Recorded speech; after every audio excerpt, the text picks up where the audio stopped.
Hey everybody, it's Eric Venny here, the real estate agent in Ottawa. I just wanted to talk to you about something awesome that just happened with one of my clients. Often people will ask me, what's the ideal timing to buy and sell in Ottawa?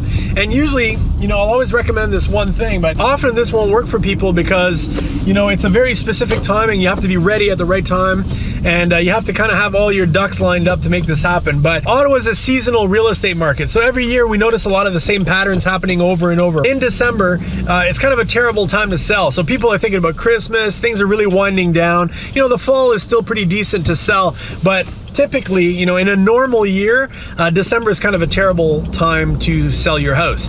It's also a great time to buy. There are just less buyers that are around, less competition. It makes for a much easier buying experience. And then January tends to be the time when there's not a lot of inventory, and it's a great time to sell. And the reason for that is that because there's not a lot of inventory, you don't have a lot of competition, and you can be a little bit more aggressive with the asking price. What happens is that the market hasn't really picked up yet. People haven't started really thinking about putting their houses up on the market because it's cold. Nobody wants to leave their house. It's freezing cold outside. It's like minus 18 right now outside. So nobody wants to sell their house. However, there are really good buyers out there who are very, very motivated and who are thinking about that spring possession. And these are people who are either being transferred or they're the real go-getters who've made their New Year's resolution. They're like, this year we're buying a house in Ottawa. We're getting out of our rental. So you got some good buyers that are there that are willing to purchase something for a later possession. So I have these awesome clients. I helped them to buy their townhome about 10 years ago. And over the last few years, they've been asking me, we're thinking about making a move to a bigger house.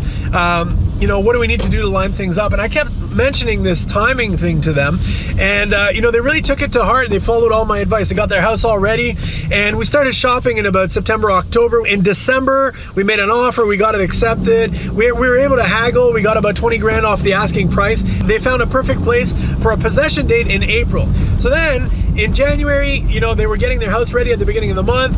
Mid-January, we put the house on the market, and it was an absolute slam dunk. We ended up getting a bully offer that triggered a multiple offer, and we ended up getting them 80K over the asking. So, in this type of market, to sell your house for 80K over asking, and then to have purchased the house already where you were able to haggle, it's an absolute coup. And so, I just wanted to talk about this. This is like the grand slam, or the slam dunk, or the power move. It's like the ultimate, jujitsu move that you can do. You can use the market patterns to your advantage.